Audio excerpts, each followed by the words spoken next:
Hello दोस्तों। Last topic में हमने बात की थी कि हम मल्टीपल शीट से डाटा जो है मास्टर शीट में ट्रांसफर हम कैसे करा सकते हैं, लेकिन वहाँ पर एक समस्या थी। समस्या क्या थी कि सबसे पहले तो भाई हमें हमें अपना डाटा जो है जितनी भी शीट पर हमारा डाटा था वो सभी का सभी जो हमें टेबल फॉर्मेट में कन्वर्ट करना पड़ रहा था। और साथ में अगर कोई नई शीट हमें ऐड करनी पड़ रही थी तो हमें भाई अपेंडिक वाइज में जाकर उसको भाई हमें मास्टर शीट में हमें ऐड करना पड़ता था। आज के इस टॉपिक में इसी चीज़ का सोल्यूशन मैं आपके लिए लेके आया हूँ। तो दोस्तों, मैं हूँ नरेश लाकड़ा, आप देख रहे हैं एक्शन गुरु। चलिए हम टॉपिक को शुरू करते हैं। देखिए, हमें करना क्या है, जितनी भी शीट दे रखी हैं ये हमें सभी का जो डाटा है यहाँ पर इस मास्टर शीट में लेके आना है। ठीक, इस मास्टर शीट के जगह आप इस शीट का आप कुछ भी नाम दे सकते हैं। तो आपको भाई इस मास्टर शीट को एक्टिव करके और यहाँ पर आप जाओगे, ऊपर मेनू में जाकर डाटा टैब में जाना। आपको डाटा टैब में जाकर आपको लेफ्ट साइड में दिखाई देगा गेट डाटा। जब आप इस पे क्लिक करोगे तो नीचे आपको दिखाई देगा सबसे टॉप ऑप्शन है फ्रॉम फाइल। फ्रॉम फाइल पे आप जैसे आप राइट साइड में आओगे इस पे, तो यहाँ पर आपको दिखाई देगा फ्रॉम वर्कबुक। इसको आपको सेलेक्ट कर लेना है।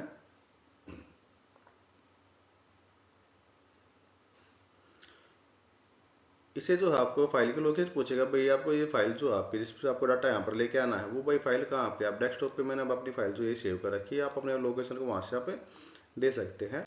मैंने इसको भाई क्लिक करके इसको कर लेता हूँ यहाँ से इम्पोर्ट।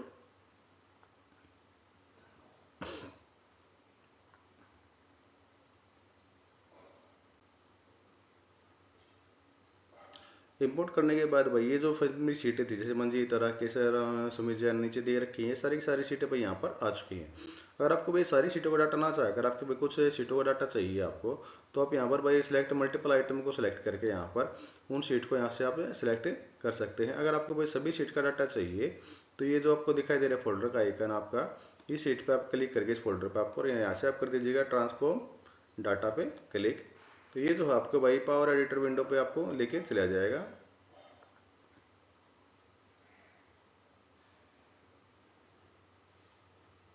ये देखिए, ये आ गई भाई आपकी पावर क्वेरी एडिटर विंडो, जिसमें भाई आपकी सारी की सारी सीटें जो है टेबल फॉर्मेट में आपको यहाँ पर दिखाई दे रही है।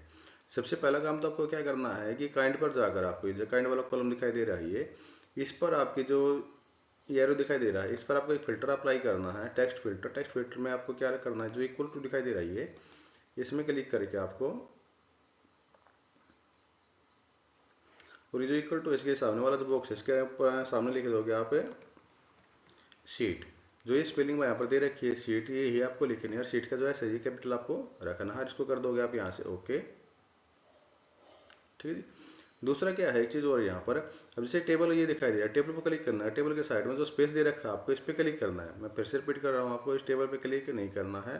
टेबल के साइड में जो आपको दे रखा है इस पर आपको क्लिक करोगे तो आप यहाँ पर देखोगे इसका प्रीव्यू आपको दिखाएगा। यहाँ पे प्रीव्यू में देखोगे तो जो आपके हेडर है ये आपके column 1, column 2, column 3, column 4, column 5 करके ऐसे आ रहे हैं। लेकिन जो हमारे मैन हेडर वो तो ये नहीं, सेकंड रो वाले हैं ना आपके। अगर आपको इस फर्स्ट रो को आपको रिमूव करना है तो उसके लिए आप क्या करोगे, यहाँ पे ऊपर आपको ऐड कॉलम आपको दिखाई देगा। यहाँ पर आपको जाकर इसमें आपको दिखाई देगा custom column,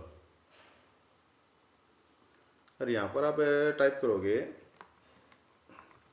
table dot promote headers. ये आपको इस पर आपको क्लिक करोगे और ये जो टेबल आपने लिखा था इसको आप यहाँ से कर दे जाए ऐसे रिमूव, तो आपको दिखाई देगा टेबल डॉट प्रमोट हेडर्स। आपको यही स्पेलिंग आपको रखनी है। और भाई इसके जो टी है, ये पी और ये एच है जो, ये आपको कैपिटल ऐसे ही रखने हैं। इसमें लास्ट में जाकर आपको और यहाँ से आपको जाके डाटा जो दिखाई दे रहा है इसको आपको डबल क्लिक करके इसमें यहाँ पर आपको कर देना ऐड। डाटा को हमने ऐड क्यों किया है, क्योंकि यहाँ पर जो टेबल है आपकी डाटा वाले कॉलम में आई हुई है। जैसे ये जो नाम दिखाई दे रहे हैं आपको, name, data, kind, item, hidden, ये सब के सब जो आपकी टेबल थी इसी का ये आपके हेडर हैं आपके कॉलम के। ठीक, तो इसमें से डाटा जो हमारे इस टेबल के अंदर था, टेबल के अंदर जो हमारी ये डाटा वाले कॉलम में है ये टेबल जो हमारी। अब इसको कर दोगे यहाँ से ओके, तो यहाँ पर एक नया कॉलम आपका ऐड हो जाएगा। और इसमें आप भाई क्लिक करके और आप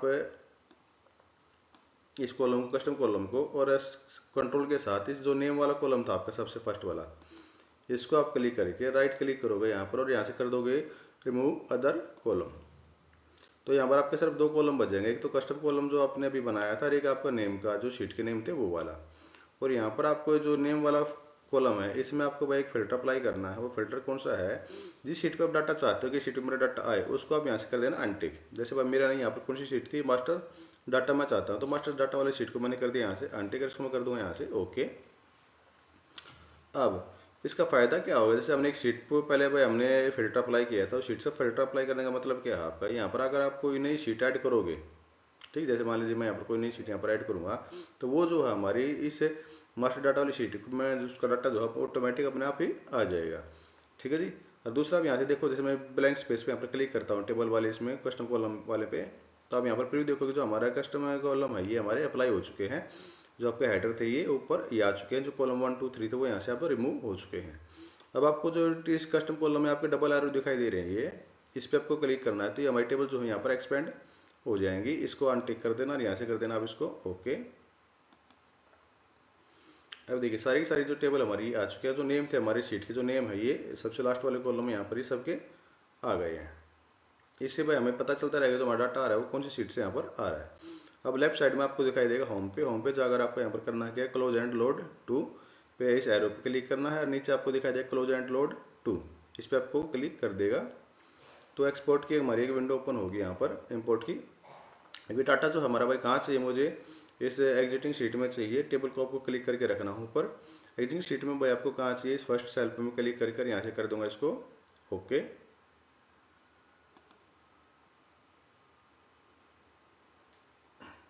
तो ये देखिए सारा का सारा डाटा मेरा यहाँ पर आ चुका है।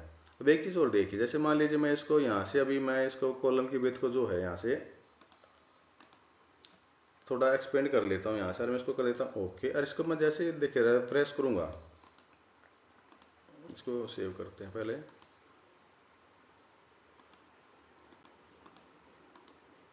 जैसे मैं रिफ्रेश करूँगा ये ऑटो एडजस्ट यहाँ पर हो जा रही है। अगर ये भाई ऐसा ना हो अपने आप ही तो आपको करना क्या है, इस टेबल पे कहीं पर भी क्लिक करके ऊपर दिखाई देगा आपको टेबल डिजाइन, और टेबल डिजाइन में इस प्रॉपर्टी पे जाकर आपको यहाँ पे इससे को कर देना एडजस्ट कॉलम विथ को अनटिक और यहाँ से कर दोगे आप ओके। और अब इसको मैं करूँगा यहाँ से बस सिलेक्ट करके होम पे गया, फॉर्मेट में गया यहाँ पे, और इसकी विथ को मैं जितनी भी आपकी अपने अकॉर्डिंग आपको विथ आपको एडजस्ट करनी है उतनी विथ यहाँ से आप एडजस्ट कर सकते हैं। और इसको मैं कर दूंगा भाई centre align, vertical centre align. अब इसको मैं अगर भाई कंट्रोल इसको सेव करके अगर मैं इसको भाई रिफ्रेश करता हूँ तो ये आप ऑटो एडजस्ट नहीं होंगी। ठीक है जी। अब देखिए अगर मैं किसी भी शीट पे कुछ भी डाटा ऐड करता हूँ, जैसे मान लीजिए मैं अब मजीद वाली शीट पे ऐड करता हूँ भाई 511 नंबर की एंट्री मैं कर दी यहाँ पर भाई फैब में नॉर्थ के 5000 की एक एंट्री में कर देता हूँ यहाँ पर, इसको मैं कर देता हूँ ऑनलाइन। ठीक है जी। तो इसको मैं कर लेता हूँ सेव। अब ये देखिए कौन सी सीट पे की भाई मैंने मंजीत वाले की 511 नंबर की 5000 की एंट्री की है। इसको मैं जाके यहाँ पर रिफ्रेश करता हूँ, ये देखिए मंजीत की यहाँ पर ये है 510 की है यहाँ पर लास्ट। मैंने इसको किया रिफ्रेश तो ये आगे 511 नंबर की एंट्री यहाँ पर ये आ गई है। ठीक है जी। जब भी आप एक सेव करके इसको रिफ्रेश करोगे इसका डाटा जो वहाँ पर से यहाँ पर ऑटोमेटिक ट्रांसफर हो जाएगा। और दूसरा क्या, मान लीजिए एक मैं नई शीट यहाँ पर क्रिएट करता हूँ, शीट 1 के नाम से मैंने क्रिएट किया यहाँ पर, और यहाँ पर मैं इसे एक शीट का डाटा जो है यहाँ पर कॉपी करके इस वाली शीट पर यहाँ पर भाई मैं इसको ले आता हूँ। ठीक है जी। सुमित वाली सुमित की शीट का मैं डाटा यहाँ पर ये शीट 1 पर ले आया। अब इसको मैं कर लेता हूँ कंट्रोल एस से सेव और मास्टर शीट पर जाकर मैं इसको करता हूँ रिफ्रेश। तो आप देखोगे यहाँ पर ये शीट 1, जिसका शीट 1 का जो नाम है ये यहाँ पर ये आ चुका है। अगर मैं शीट को भाई रीनेम करता हूँ, जैसे मान लीजिए मैं इसका नाम दे देता हूँ यहाँ पर भाई कुलदीप, और इसको मैं करता हूँ भाई सेव और इसको मैं करता हूँ जाकर रिफ्रेश। तो ये देखोगे इसका नाम यहाँ पर भाई चेंज हो गया। अगर आपको इनका भी शीट का भी नाम चेंज करोगे तो ये भी यहाँ पर ये ऑटोमेटिक अपने आप ही हो जाएगा।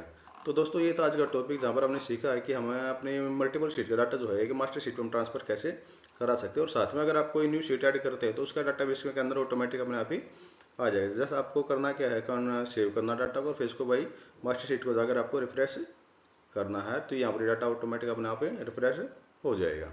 ठीक। तो दोस्तों ये टॉपिक भाई आपको भाई कैसा लगा है तो मुझे भाई कमेंट बॉक्स में लिख कर जरूर बताना, और साथ में आप मेरे चैनल बिल्कुल लाइक और अभी तक आपने मेरे चैनल को सब्सक्राइब नहीं किया है तो मेरे चैनल कर दीजिए सब्सक्राइब और बेल नोटिफिकेशन ऑन करना मत भूलना, ताकि जब भी कोई ऐसी अमेजिंग वीडियो मैं आपके लिए लेके आऊँ तो उसका नोटिफिकेशन जो आप तक पहुँच सके। तो धन्यवाद दोस्तों।